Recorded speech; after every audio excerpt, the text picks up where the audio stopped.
Hello, everybody. Welcome back to Josh Does Movies, and today we're going to break down my Oscar predictions for 2022. The Oscars are this weekend, um, March 29th. Is it the 29th? 28th, 29th, one of those days. I don't even know. I'm not too worried about the exact date. But I'm going to give my predictions for almost all the categories going through in two different ways. I am going to tell you who, out of the nominees that we have, who should win and who I think will win. It's going to be kind of a fun thing to see who was more correct, who wasn't. It's like my personal choice. Is that going to line up with the Academy this year? Is my who I think's going to win my predicting brain, if that's going to be more correct? There's going to be a lot of overlap. There'll be some differences. I'll go down each movie per se when we get the best picture and be more in depth for more of the other roles. I had the ability to go watch the four other big contenders for best picture this weekend here in Boise with Coda, Belfast, King Richard, and Drive My Car. I had a great weekend of the movies. I started Saturday with seeing um, The Lost City, which comes out this weekend. I recommend you go see it before you partake in the Oscars and stuff. Um, but I had a great time with each one of those four movies. Great time to be in the movie theater. I'm so thankful for my unlimited Regal pass that they offer that at a local theater near me, because I think I saw um, four Oscar caliber great movies and a really fun comedy on Saturday night. As far as things I won't predict, I haven't really seen I haven't seen any of the shorts. So animated or live action, I haven't seen the shorts. So I'm not going to give my thoughts on predictions and who will win or who should win, because I have no flipping idea. As well as the documentaries. Though I will say, I think Flea, for a long documentary, it has a good chance at winning since it's nominated in so many different categories. Um, and I need to check that one out. I can't remember if it's on HBO Max or Hulu, but just the idea of an animated, a documentary that was done through animation interests me so much, and I can't wait to see that movie full on display and see what exactly it brings in for everything. But without further doubt, let's get into these Oscar predictions for 2022. Who I think should win, who I think will win, all of the fun stuff, and we're gonna come away with the first fun category. This is the one with most of the blockbusters you'll see, which is visual effects. You have real contenders in there like Dune, Shang-Chi. I think Free Guy has some contention in there. No Time to Die. It's one of those movies that all the visual effects are there to make you feel like it's like everyday life. And I think Spider-Man: No Way Home. This was the Academy giving Spider-Man a nomination because it did so much to bring people back into the movies. It made so much money. It made people excited about going back to the movies again. But as far as who I think should win, for me, I think it's Dune. I think what they did, technically speaking, for Dune was amazing. I think the visual effects of the worm were very greatly done. The visual effects of the world and all the different CG that might have went into it per se in the different cities and stuff. I think Dune was a phenomenal technical movie, and I think for me, if I was to award it, I think visual effects in this category. I think this is a slam dunk, category win for Dune. And as far as who I think will win, I also think Dune. I think we're going to see Dune do very well potentially in categories.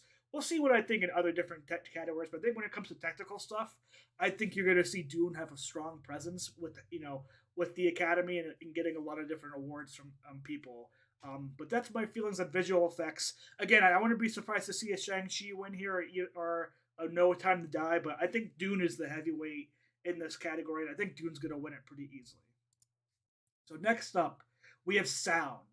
Now, I was always sad that we never get like a quiet place in these sound categories, and they basically they combine two categories here.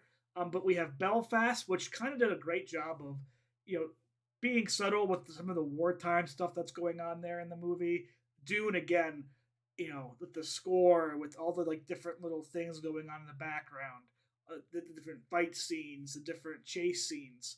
No Time to Die, and again another like very very good movie when it comes to the realization, putting you in that action sense. Power of the Dog and West Side Story. Um, Again, when it comes to these technical awards, I think the sound mixing and the sound editing for Dune was phenomenal. I think it put you in that world so well beyond just the score that I think Dune should win. And much like with the visual effects, again, I think these technical categories, I think Dune's going to perform very well in.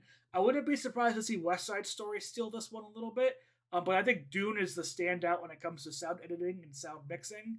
And I think it should win, and I think it will win. It's just a phenomenal technical movie. Say what you want about maybe it being a blockbuster in different type of ways, maybe it not being a complete movie, but just taking down the technical aspects of it, it was a masterclass in cinema and filmmaking. And I think it's going to be awarded, and it's what I would award in with a lot of these categories. Next up is production design. Again, Dune, with all the design that it put into place, with all of the sets, with bringing you into that world of Arrakis. Phenomenal job. Nightmare Alley with the carnival aspect into the production design for more of 30s and 40s in New York City. Again, very well done. Power of the Dog. It's simple production design, but it really makes you feel like you're in the West, with the farm and the different angles and stuff like that. Tragedy of Macbeth. It's a very great movie. It's the Shakespeare stuff. It's been there, done that, and then West Side Story, which put you really into 50s and 60s New York City, in an amazing way, and really with how they use the sets and stuff, was very well done. And that's why if it was me, who I think should win, I think it is West Side Story. I think the production they designed they did for so much of that movie was the standout of the movie. Where they put where they put it at, everything of that aspect. I think West Side Story is amazing in this way. Um, and if I'm gonna be honest, if I'm gonna add something else in there, I just think that the West Side Story production design just went above and beyond for all their musical acts. Things like America, I think the America scene itself is just a beautiful song, beautiful choreographed way, but so much of that is carried not just by the singing performance of Ariana DeBose, we'll get into her later, but the production design and the set that goes on in place. Now, who do I think will win? This is the first time I'm differentiating between who I think should and who I think will. Again, I think technically speaking, Dune's going to be a heavy hitter. It did an amazing job putting you in Arrakis. The sets that they put you in, the world that they put you in was so well done and so well made. I have no problem if Dune wins this one, and I think Dune's going to take home probably the most Oscars of any movie, because it's going to just rack up these production designs, the sound editing, visual effects. It's going to pile up these awards for these technical aspects that I think it deserves. But this is the first one where I differentiate between what I think should win and what I think will win. Next up is makeup and hairstyling. And this is always an interesting category because it really features movies that don't have to be good movies to have the high quality work. And that's why you see things in here like Coming to America and Cruella. Movies that have amazing makeup and hairstyling, but we can all admit they aren't top tier amazing movies overall. I think The Eyes of Tammy Faye, what they do to Jessica Chastain in that role, is amazing makeup work, and House of Gucci as well has some amazing makeup work, despite being, in my opinion, a middling movie overall. Dune, as we say before, technically speaking, it's so well done with everything with the makeups and different type of things going on. So who I think should win? I think Coming to America should win, much like in previous times in the Eddie Murphy movies, like Coming to America, the first movie. I think it's amazing how well they use hair and makeup to allow Murphy to play all these different roles, and to sometimes not even be able to tell who he is in those roles. I think it's a standout for makeup and hairstyling. I think it's a movie that allows the makeup and hairstyling people to really shine the most, without any constraints, and that's what I think should win. And I wouldn't be surprised to see if it does. But I do think the winner here is going to be Cruella. I think Cruella, when it comes to makeup and hairstyling, was just a phenomenally done movie. It reminds me back when Suicide Squad won its movie 4 or 5 years ago for the same category. Just so well done in all the different levels, of each character's works, and this Emma Stone as Cruella. There's so much that went into the hairstyling and the makeup and everything that happened there. I can see, I wouldn't my pick to win this one, if I'm predicting wise, is Cruella because I think this is a movie that really, I think it's gonna be easy for the Oscars to pick up on. Or I think Coming to America being a sequel and stuff, I see it kind of fading away with Oscar voters. That brings us to costume design. Again, Cruella's right back in there with the amazing work of the fashion and everything that goes on in that movie. Cyrano really taking, having great costume design for that Renaissance era, England vibe per se. Dune, again, technically speaking, such a great movie overall. Um, with its costume designs and all the people of Arrakis and all the other things around. Nightmare Alley, great costume design with all the carnival people. Once they get into, 1920, 1930s New York City in that era, the people that are there, the costumes are so well done and well made. And West Side Story is another one that has great costume design for the era that it's in. And it's so well done. It fits so perfectly in the movie. But this one, again, I think just like the last category, I think Cruella, with what they did with some of these costumes and what they did in the movie, it was a movie that was meant for costume design person. Um, all the different, in a lot of ways, the costume design stole scenes in that movie, like no other one has this year. So I think that Cruella should win, and I think that it will win this category I'm hoping pretty easily, but I wouldn't be surprised to see a Nightmare Alley or a West Side Story upset here. I would be surprised to see Dune win this one, and I definitely would be surprised to see Cyrano win it. Um, but I truly think this is going to be Cruella's night for costume design, and a well-deserved win on their aspect. Now, this one I haven't seen all these movies, so I'm just going to predict who I think will win, which is probably pretty straightforward because but Drive My Car, Flee, The Hand of God, Lunana, A Yak in the Classroom, and The Worst Person in the World. I really want to see all five of these movies. I've been meaning to try and find The Worst Person in the World, but it hasn't been in the theater near me as well as Flee. But I think they're going to be on streaming here pretty soon if they're not already, so I'll definitely give both of those a watch and try to find these other two. But Drive My Car was a phenomenal, like one of the most enjoyable movies I had. The Japanese movie that was nominated here. It's what I think will win, partly because you see it nominated in so many other areas, but I think it deserves it in a lot of ways. I think the way the movie is shot, the story is told, it seems simple and you think it might be a boring movie, but they do such a good job for you to connect to characters, and they give so many actors the ability to really show themselves and put them in a connecting way, and you understand where everybody's at in the movie. It's a phenomenal film, and I'll probably talk more about it later. But I think I can't really say what should win here, but I think it's pretty easy that Drive My Car will win this category.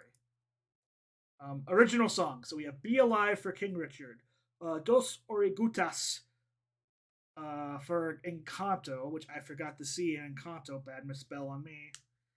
Down the Joy in Belfast, No Time to Die, and No Time to Die, and Somehow You Do in Four Good Days. We're not going to spend much time here. I think we all know Encanto probably should win. It had the best music per se of original song choice in all of the movies that came out this year, and it will win. I wonder if Belle. I would have liked to see Belle get nominated here for A Million Miles Away, um, but without it being nominated, I don't think anybody can compete and should compete with Encanto. I also think it's funny that this is going to be the one that wins, but the Bruno song, which is going to be performed at the Oscars, wasn't nominated at all. I kind of wish in this case you can nominate multiple songs from the same movie, because I think if one movie has so many good original songs, they shouldn't be penalized to the other, the rest of the category, if they just have the best original soundtrack altogether. So that's my pick for the best original song. Original score. So Don't Look Up. This is probably the best part of Don't Look Up is the score in that movie. Um, it's a movie that definitely drives home the narrative more, but the score that goes throughout and that keeps you pacing and keeps you in tune. I think Don't Look Up has an excellent score. Dune with Hans Zimmer, again, amazing. It puts you right in that world. The music, it reminds me so much of the original Williams impact in things like Lord of the Rings or Star Wars. I think Hans Zimmer does an amazing job in Dune. And Kanto again, a strong movie with a very good music type done. I haven't seen really Parallel Mother, so I can't comment on that. And The Power of the Dog again, the tone of the movie is made both by the directing choices and the actors, but the music that really provides and backs them up in those bold choices throughout. But when it comes to the original score, another technical category, and I think it's going to be another should win for Dune. And I think Hans Zimmer is going to win it again because I think the score for Dune is such an amazing score throughout the whole movie that, again, it's a category I can't punish it because it was a abbreviated, not a full movie per se. But I think Dune was just flat out amazing overall with the score. I think Hans Zimmer did an amazing job. And I think he should be rewarded, and I think he will be. And I think this is another technical win for Dune. I think this puts him up to 3 or 4 for me, which, again, well deserved. Such a good score. I wouldn't be surprised to see either Don't Look Up or The Power of the Dog win here. But I think this is Dune. This is probably one of the most Dune categories that I feel strongly about with Dune. All right, film editing. Don't Look Up again. The editing, besides the score, was another great part because the way it cut through things, it showed you different perspectives. I think the editing of the movie really doesn't keeps that message from being hammered home too much and lets you enjoy the movie. Dune, technically speaking, again has such a good editing overall in the movie. Everything is done very very well. King Richard is probably what I'm surprised is in there for the editing, but I guess when it comes to the tennis shots and stuff like that and the impacts of the movie, it does a very good job of film editing itself. Power of the Dog, just an overall well-made movie. Editing in it, I can't think of anything that was too perfectly that really exemplified editing. And then there's Tick Tick Boom, one of my favorite movies of the year. I'm so sad that it wasn't nominated for Best Picture. Um, but Tick Tick Boom with editing did so well with the fast-paced nature, being able to keep up with the music, the screen going left, the screen going right. You're really getting the sense of like it puts you in that emotional mood to understand what the character is, what's going on in the film, where are you at, where is he at, where what's everything going on. Which is why I think Tick Tick Boom should win. I think the editing in Tick Tick Boom is phenomenal, phenomenal. With how it's done, I think with all the musical cues, with the jumping back and forth, and you're having Andrew Garfield perform this amazing, story, both at the time stuff, but also when he's on his piano singing to a crowd, giving like a song documentary version of what his life's like. I think the editing in Tick Tick Boom is so phenomenal, so great, and I'm really hoping it does win because I think it should. I think of all these movies this year, I think Tick Tick Boom's editing is way above the rest when it comes to quality. But I also think the movie that's gonna win here though is Power of the Dog. Um, you know, Much like with the directing of this movie and the tones and when they cut things off and move things off, I think this is going to be the beginning of the Power of the Dog's night, and I see it winning this category and push itself to a very very strong evening in the middle of the Oscar ceremony. Next up, I have is the animated feature film. We have things like Encanto, the international documentary animated film Flea, Luca, The Mitchells versus the Machines, and Raya and the Last Dragon. Um, I've seen 4 of these movies. I haven't seen Flea yet. I wouldn't be surprised if see Flea win, but I don't think with this group that it's really going to matter too much per se with Oscar voters. My personal choice for the who I think should win is Mitchell's versus the Machines. It is such a good movie. It's on Netflix. The animation design is flawless. How they use the 3D models with some similar for those of you who have seen Arcane, the 2D little animation things here and there. It's really breathtaking. It has such a great story in that movie. I know it took home a lot of Annie awards. And I think it's a really solid. I think it's one. I think it should win best animated feature because I think it is the best animated film that came out last year, minus Belle, which I'm so sad to see Belle not nominated here. I think it deserves it over a Luca or a Raya and the Last Dragon, but the Academy loves Disney, so that's the case. But the Mitchells versus the Machines, I think, is just an overall solid movie. It's about the family feel of it with the very adult tones. If you haven't seen it yet, I so recommend you putting it on Netflix to watch it. It's so beautiful. I think Sony with this movie Into the Spider Verse, Through the Spider Verse coming out next year, they're putting themselves up there as like the best studio to compete with your Pixar and Disney animation. Um, in a way that I think that only Illumination and DreamWorks wishes they could be right now. But who I think will win, and I think it's going to be pretty political.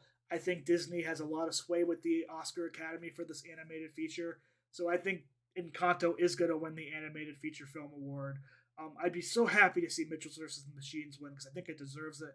And another thing, Encanto's not a great movie. Encanto is a great movie. I just think Mitchell's versus the Machines went a little bit further and what's just a little bit better of a movie that I think it should win this, and I hope it does. But if Encanto wins, I'll definitely clap my hands. If Flea wins, I'll be so happy to see that something that's not American was able to catch the eyes of the Academy, and I'm just hoping we don't see Luca or Raya win because I think while they're fine animated movies, they're not as good as Encanto or Mitchell's and the Machines. They're like a B tier where those two movies are in the A tier category. All right. So cinematography. What a loaded category this year. We've had some amazing, amazing movies when it comes to the camera work. Dune itself speaks for itself with its technicality and how it looks in the movie. Some of the scenes they have there, the wide shots, the close shots, just so beautifully made. It makes it, the camera work makes you feel like you're in the real world there with a lot of different areas. Nightmare Alley, the whole carnival is part of that movie is so well shot. And moving into some of the later scenes, whenever he's in New York City, in some of those areas, I think cinematography is so strong. Power of the Dog. I know some people like Sam Elliott, where I was like, how could you call it the West if you're in New Zealand? Because it's a film, it's art, and I thought that was filmed in Montana because I live near Montana and it looked like Montana, and the cinematography throughout the movie was so crystal clear that you could see the dirt on all of the actors' faces. You can get the sense of that world. The Power of the Dog cinematography was just truly amazing. Tragedy of Macbeth again, just a well shot, well made overall movie. I don't think it has a chance in this category. So I'll move on from it. And then West Side Story, the camera work in West Side Story was so amazing all the way throughout. Even if I personally might not like the film with some of the other aspects, I have to admit that the camera work and the visual work that happened in West Side Story was truly phenomenal and just one of the best. Again, this category I think emphasizes how good these movies were this year in a different context because all five of these movies, and there's other ones out there you could include, were just so shot so beautifully to a whole nother level. Um, and, it was such an eye candy treat for all of them. Now, who I should win this is Power of the Dog. I think the way it was able to capture the dirt and the grime on people's faces, was able to highlight the areas around it. It was really able to just the work all around per se. I think cinematography wise, the Power of the Dog was just a phenomenally shot movie. So beautiful, all of the above there. But who do I think will win? Going back to, I think this is going to be a huge technical night for Dune. I think it does. Like, don't get me wrong. If it wins this, it deserves this. I'm not going to be upset. Um, Again, if any of these five movies win, I'm not going to be upset. But Dune was such a well shot movie, and I think technically speaking, so many people enjoyed this movie. I think they just hold back in other categories because it wasn't a complete movie per se, but you can't take that away from the cinematographer and all the people who worked on this technical masterpiece of a movie. So I think Dune will win for cinematography.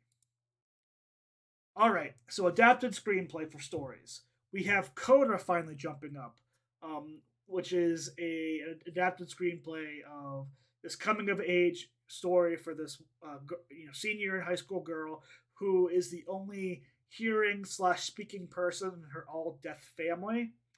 Drive My Car, which is based on a book, a Japanese, I don't know if it's a Japanese book, but it's based on a book where a director of a play kind of goes through some stuff in his life and it shows his journey and everybody else's journey around there. Obviously, Dune coming from the book itself, The Lost Daughter, I believe was also adapted from a book, and The Power of the Dog adapted from a book from the 1930s and 1940s.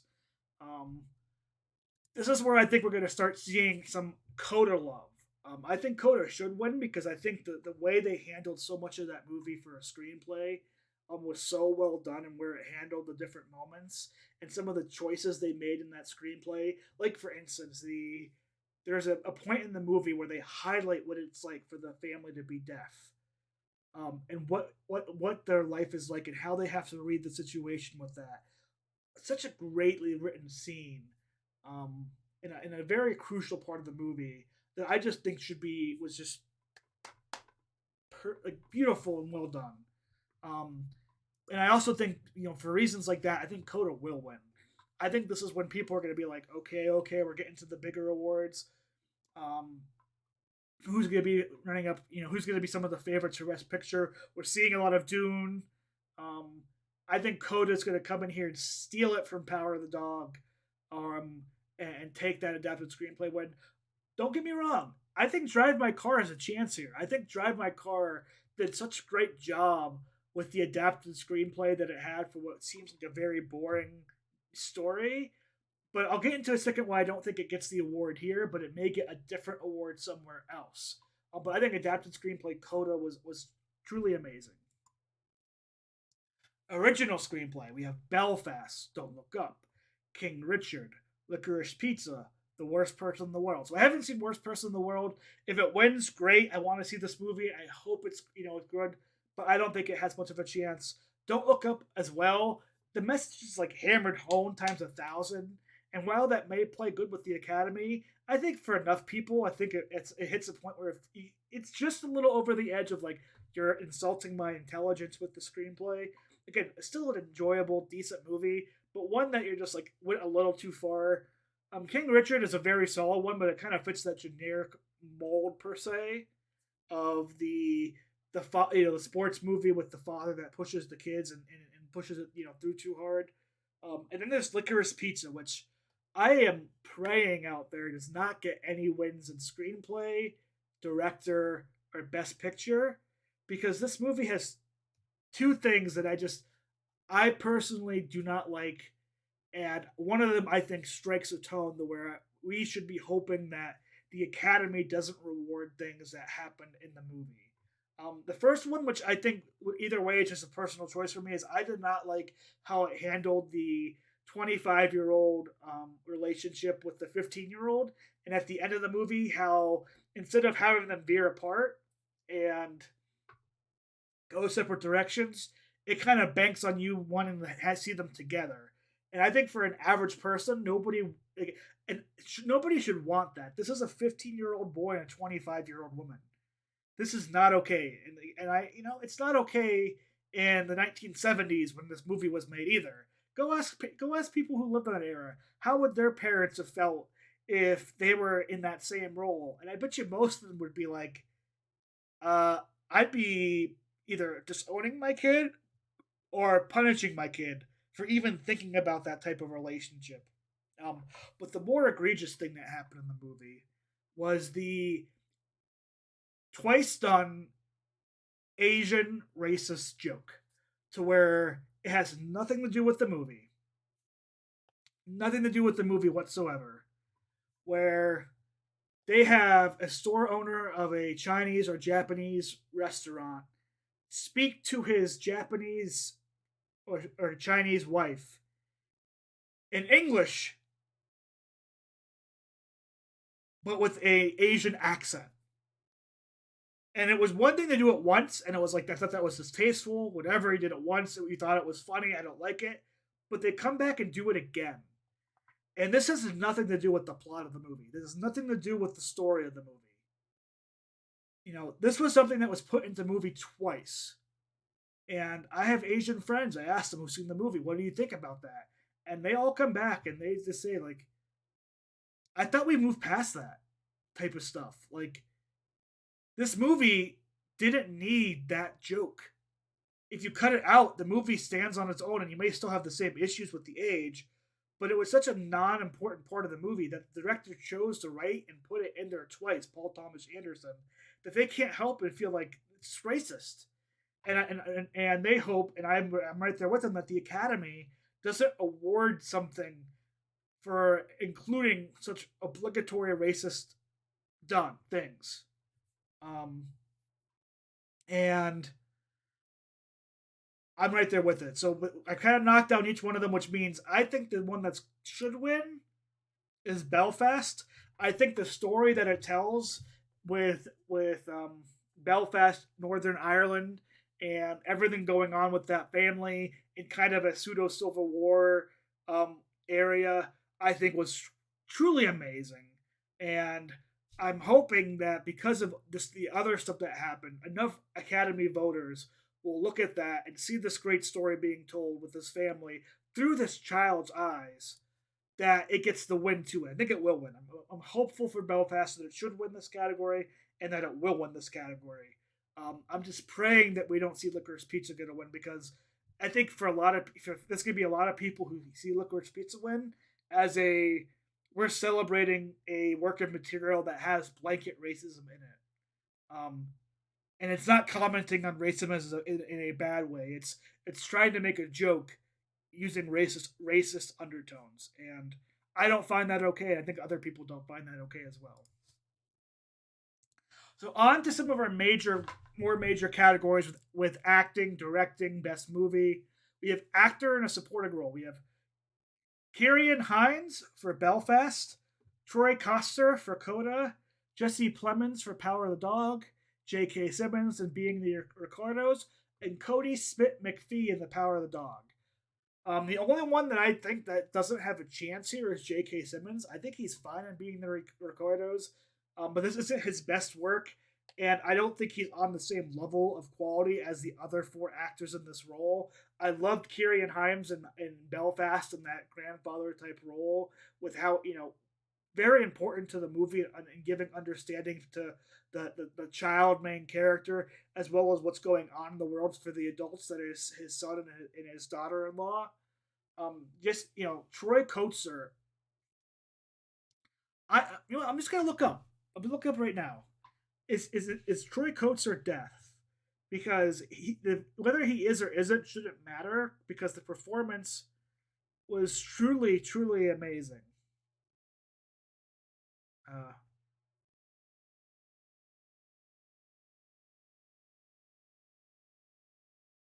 so Troy is born deaf, and the work that he puts in that movie, again, I just breathtaking as a father. He hits all the notes of what it's like to be a father in that role. He shows the struggles of what it's like to be a deaf person in different ways, and needing the help to get through everyday life, but also wanting to support your family and support your daughter.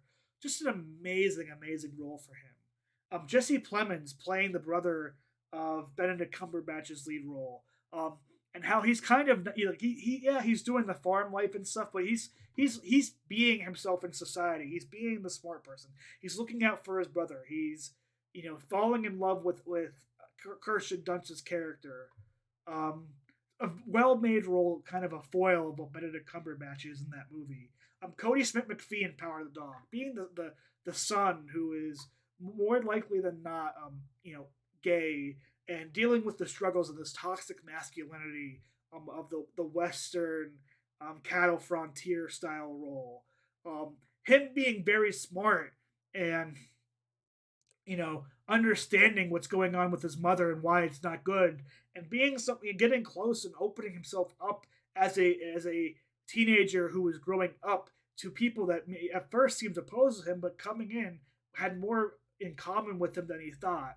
Um, just an amazing role, and how the movie ends per se. His acting sells so much of the ending of the movie and makes it so strong.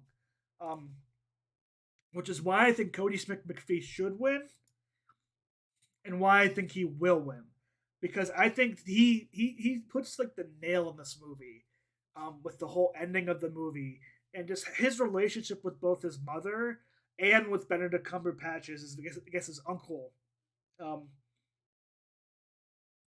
was just phenomenal.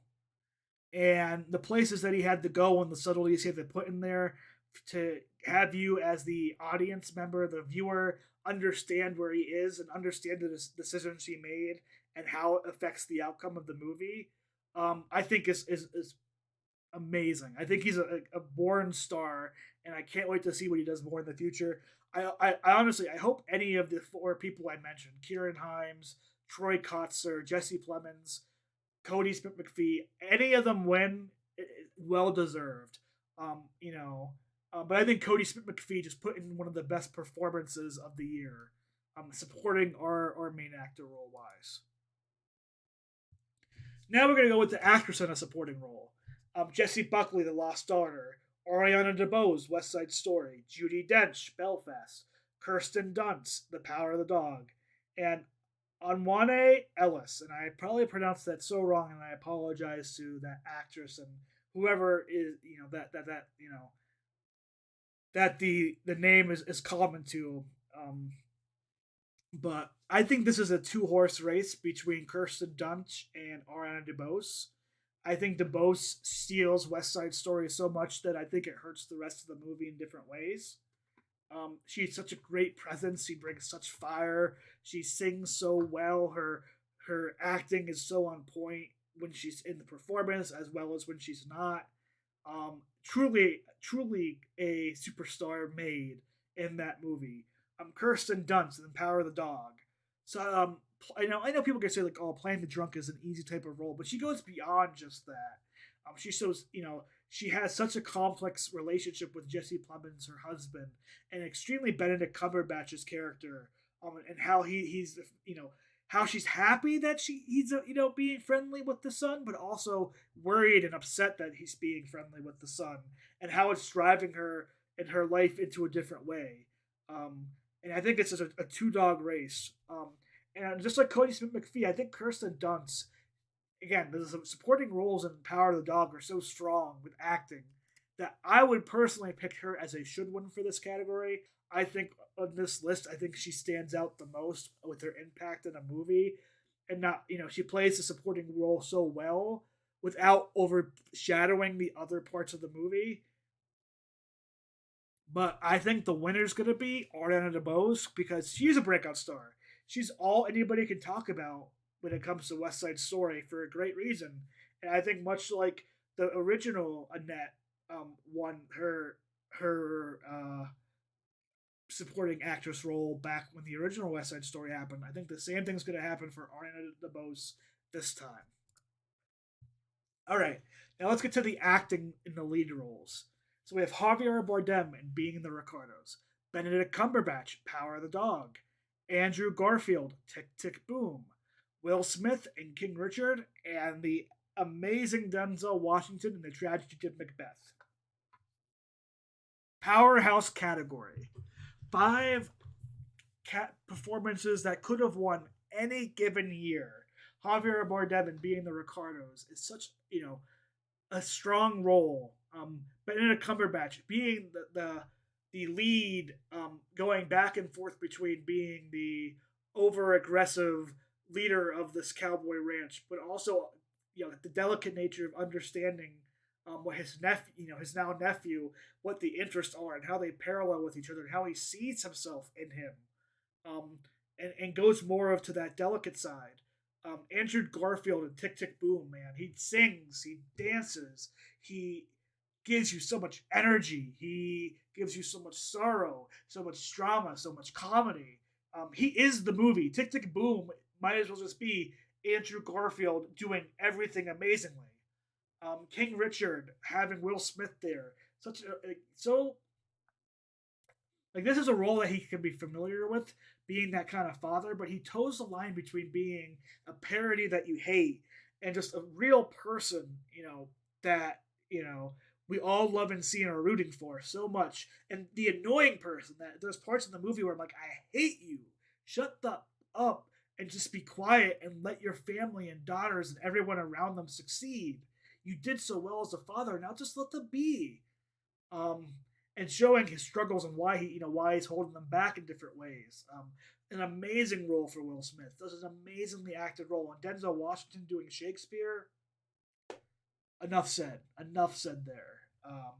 But if you're going to ask me who I think had the best acting performance of 2021 and who should win this, it is Andrew Garfield, hands down in Tick Tick Boom. The singing, the acting, the tones he does in his music, the tones he does in the acting world, all the everything he brings in this movie is phenomenal. This was one of my most favorite things I've seen this year.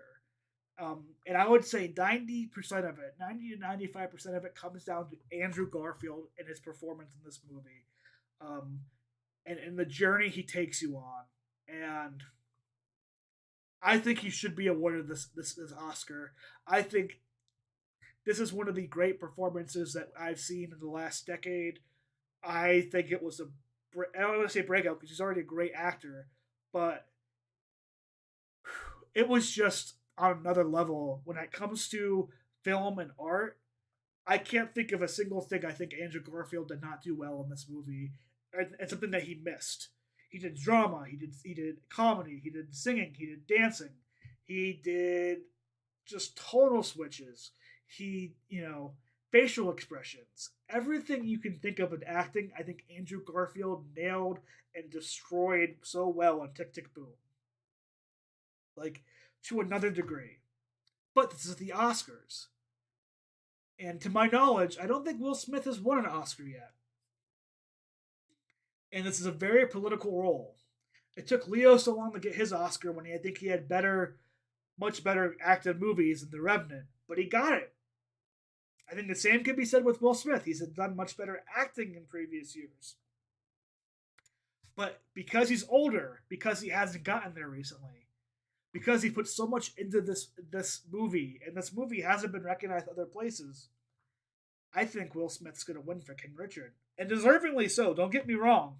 If he wins, I'm not going to be like he didn't deserve that. That was an award that was politically made. Like he should win this any other year. I personally think Garfield deserves it the most, but Will Smith put in an amazing performance in King Richard. And just like Bardem or Cumberbatch or Washington, if they win the award, I will not be upset. They all five deserve the nomination. They all five deserve a chance to win. They all five, if one, have a reason to win. But I think Will Smith is going to win this actor in the leading role. So, actress in a leading role, we have Jessica Chastain in The Eyes of Tammy Faye, Olivia Colman in The Lost Daughter, Penelope Cruz in Parallel Mothers, Nicole Kidman in Being the Ricardos, and Kristen Stewart and Spencer. And for me, I think Kristen Stewart being nominated is amazing, but I don't think the movie is good enough to award her an actress in a leading role type of way. I think Olivia Colman and Jessica Chastain have an outside chance here, but as Lucille Ball, Nicole Kidman was Being the Ricardos movie. She made it so much more enjoyable than anything it had the right to be the rest of the way around. I think she should win in this role, and I think she will win in this role. Nicole Kidman, a phenomenal actress. And it's just, again, I think she, in this category, is as far above everybody else to where this should be a no-brainer. But if Olivia Colman comes in or Jessica Chastain comes in and surprises, I won't be disappointed. I think they both put up amazing performances. If Kristen Stewart wins for Spencer, expect social media to blow up and just rejoice because they love her and that movie. Even though it's not the best movie of the year, she acts her butt off. And if she wins the best actress, expect a huge, huge Twitter reaction, a huge social media reaction. In fact, it might get people more excited for the Oscars in future years, which, who knows, maybe Oscar voters will vote for that reason. Either way, Spencer, she deserves that type of role. And I haven't seen Parallel Mothers, so I can't speak about Penelope Cruz at all, unfortunately. So, Best Director, Kenneth Branagh in Belfast, Ryusuke Hamaguchi in Drive My Car, Paul Thomas Anderson in Licorice Pizza, Jane Campion, The Power of the Dog, and Steven Spielberg in West Side Story. So I think this is going to be a good. I hope we don't see PTA win for all the reasons I went into before. I'm not going to go into them again. I think your leaders here are going to be Steven. I think the four remaining people are going to be strong. I don't think Kenneth Branagh has a chance here. I think Jane Campion and Steven Spielberg are probably the two leaders in the pack. But the person I think should win, because this movie on paper should be so boring and so dry. Drive My Car. I think Ryosuke Hamaguchi should win this award. You know, the direction that he gave and how he was able to make these scenes of this main character, you know, listening to a tape of his wife, you know, doing the playwright that he's now going to, you know, direct and put together, produce. His relationship with his driver, his relationship with everybody in the movie, um, could easily have been dull and uninspiring, but he brought so much life into it with the visuals, with the directions, with the movements. Just having them direct it, like having the main director direct, you know, the main character be like a director directing the actors in there, and letting them see that like their sides of what they're thinking, where they're at, the little small qualities that get chosen throughout. Drive My Car, I think, was the best directed movie, bar none, of the year. Um, you know, the shots that they chose to go with, the subtle small things that they kept to reoccur but changed a little bit of each time. The tones per se, the how he got his actors to act, being different individuals. You know, one's the sign language individual, one speaks Mandarin, one speaks Japanese. Um, Phenomenally directed movie. If you haven't like, if you like those type of movies where you know it's a personal story and a personal kind of, you know, people going through stuff and it's their own journey in life, go see Drive My Car. Go find it on HBO Max. It is worth your time. It's an amazing movie. But who I think is going to win, and all right, has every right to win and did a phenomenal job in their movie, is going to be Jane Campion.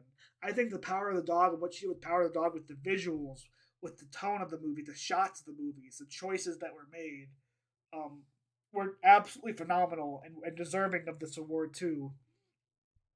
Um, and she's been racking up all the awards outside, you know, of the Oscars per se. That I think she's the front runner. Only thing that might hurt her is Oscar voting kind of happened after she made the comment to Venus Williams that I think got made up for. They took pictures together. They seemed perfectly okay. I think it was an honest mistake for her. Not a good looking one.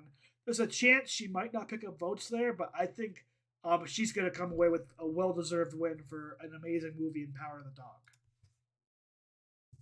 Now, Best Picture. I'm going to go down the list here and just tell you my opinions of the movie and you know what chances I think it has or doesn't have. After I go through the list. So Belfast was an amazing movie. I love the fact that it makes you want more movies to be in the black and white format and some of the, you know, and see how they feel and how they add to the atmosphere. But Belfast was such an amazing movie of this family who is struggling in the big city with their father that is working away from them, but trying to stay together and be a part of the family. A mother trying to keep her kids off the streets when there's this very very violent civil war happening between, you know, Protestants and Catholics. You have the grandparents that are kind of giving their story in life and things they've learned and what they want for both the grandchildren and their kids, you know, the family below them themselves. Um, the children and what choices they make, and the boy did such a phenomenal job as a child actor in that role. Um, a beautiful, beautiful movie that I just adored, and going through this journey and understanding why people maybe want to stay, why people maybe want to go. Each the reason I think is so so important and so so good, and the acting and the facial expressions and when certain things happen, it really hits home and you understand everybody and their angles. I think Belfast is an amazing movie.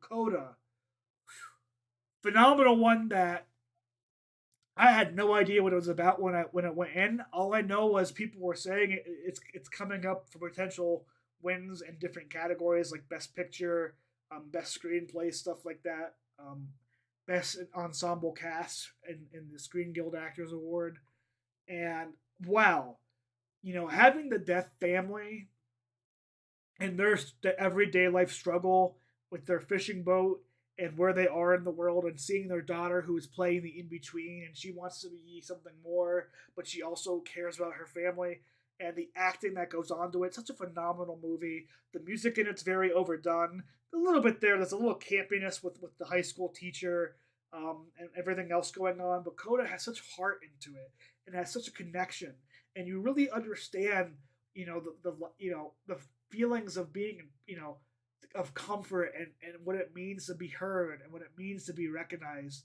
and what it could take away, when you don't have those abilities. It's truly an amazing film. And it doesn't go overboard and try to preach you with a message. It's just it tells a story. It shows what real people are kind of like, and I just love Coda a lot. Don't Look Up. This is a movie that I think is very well acted. I think hits a message home about global warming and the pandemic a little too hard. I get that they're trying to show Meryl Streep as a Trump-like character, and Jonas Hill as like the Ivanka or Donald Trump Jr. type character. Um, but it hits its, while it's funny at points and it paints our society and comments on it pretty well, it just drives the point way too home, and it becomes more of a mockumentary than than anything else. And at a certain point, like I said, I enjoyed it, but it wasn't one of my favorites of the year. Um,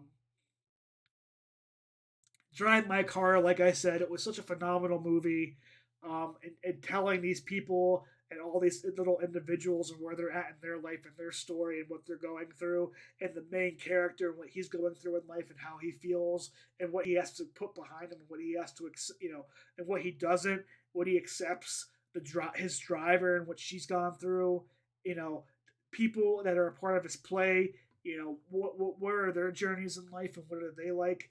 It's just a beautiful, beautiful movie, that is just expertly crafted, and another example of international cinema being just as good, if not better, than a lot of things we get put here in the American world. Uh, so I love Drive My Car. Dune, a phenomenal, technically made movie that really takes this book that is way too much information, way too hard to make for the screen. And while it's not a full, solely told story, it's a technical marvel and a technical masterpiece. It's beautifully shot.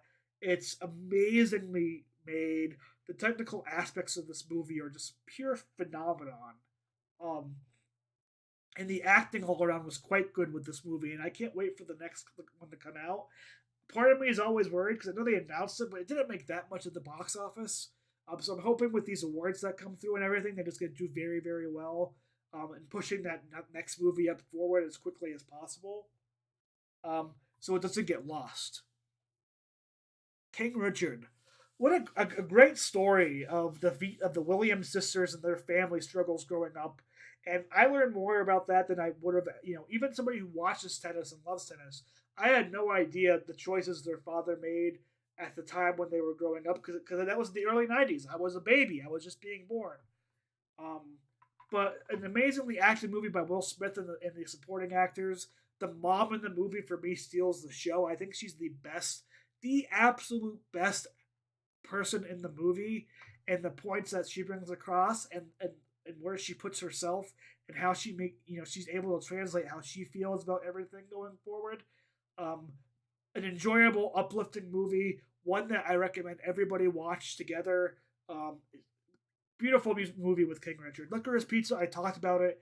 I think acting was very well done. Technically speaking, was very well done. But it chose to have a weird dynamic between age, between the protagonists with love interest story, and it had a racist joke that was put in there twice that we should be past in 2022. Um, so that's Licorice Pizza for me. Nightmare Alley, a beautiful carnival ride. Bradley Cooper takes us on this amazing journey of somebody who is struggling in his life. Um, and we learn all about the backstory with his father throughout, and it's able to tell just a great story overall. And it does like this full circle of character development. Um, I just think it's again a very well shot movie, very beautiful. It can be boring at times for some people, but I love the little edge that it has and the different character dynamics and all the different areas each person brings throughout the movie. Um, Power of the Dog was just a technically and it's an artsy film that was made with love versus love and power. The acting in it is just phenomenal. Everybody in the main cast brings it to like an 11 degree. The direction for those actors were again phenomenal in the choices that were made. How it was shot. Um, Everything about the movie was just so strong. Um, Hits home for you. Is able to tell you a message in the middle that you think you know the way the movie's going to go, and then goes a completely different direction. And it tells you what happens without having to tell you what happens. And I love it when a movie does that, where it doesn't come out and tell the audience of like X person did X thing, but you figure it out through the visuals of the actors and the direction that the movie puts in there.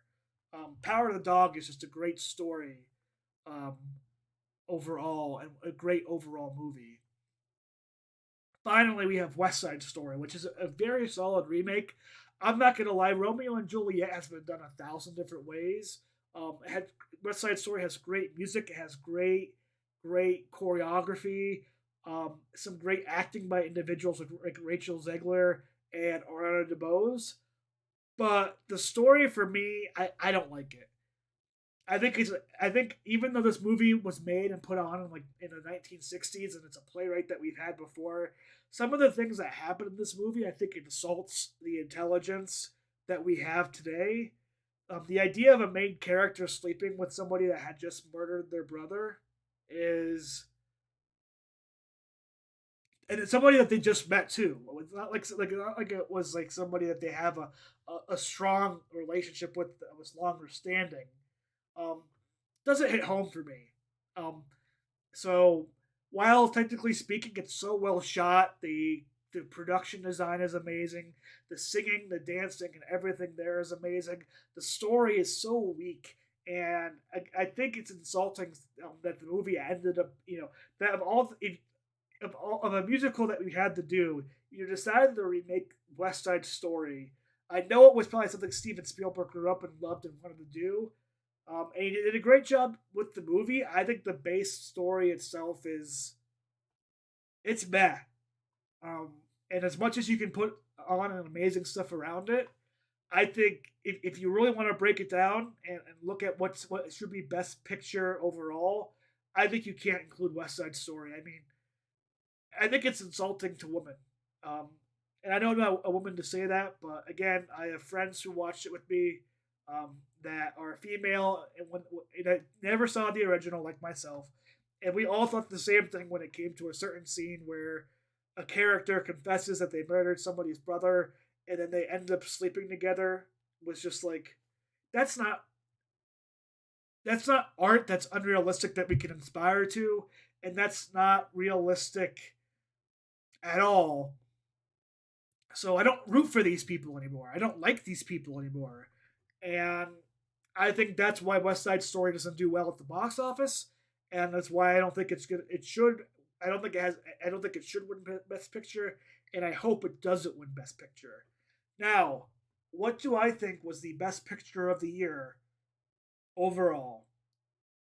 Well, besides Tick Tick Boom, which I don't know if I'd have it above other movies, um, the one that I would vote for as best overall picture for what it was told is Belfast. I love Belfast. The family dynamic, the being able to tell a story through the eyes of the child, of like the second or and third grade, first, second, third grader, and how he talks through his parents, his cousin, um, his seeing what was going on with his mom and dad, and everything going throughout was truly amazing, and all of the actors and the story they were told in each character role and how they acted each thing.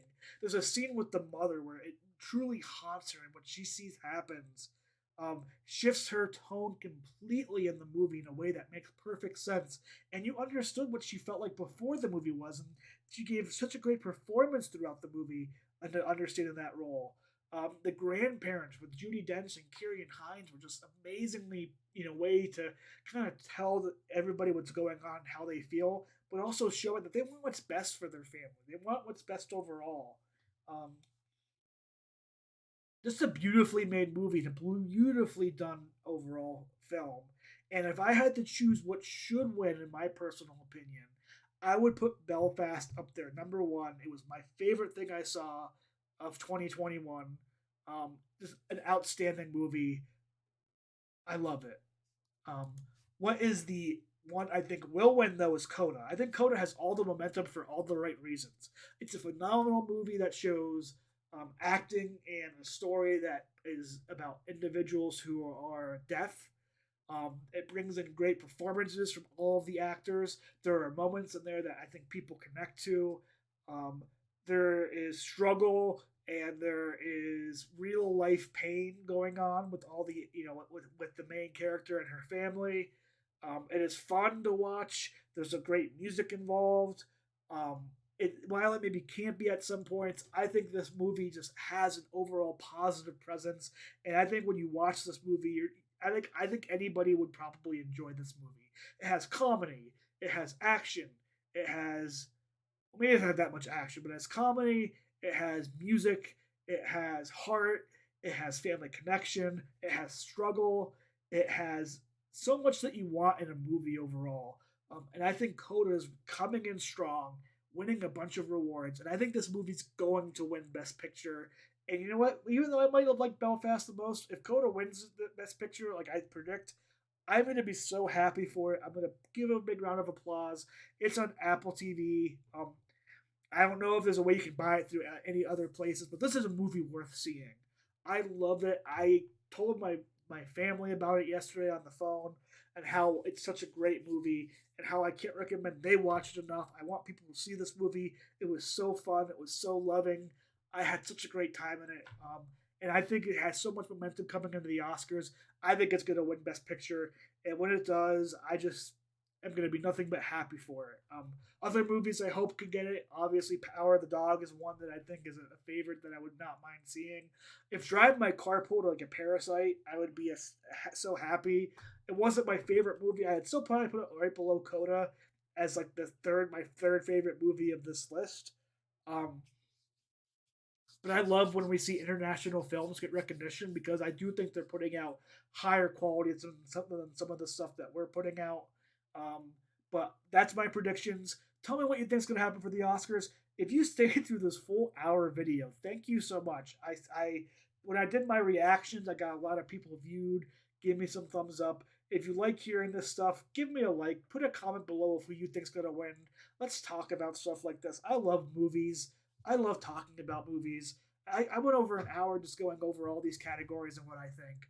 Um, and give me a subscribe if you want. I'm gonna do more movie reviews as the year goes on. I love movies and TV shows and art and what they bring out in people.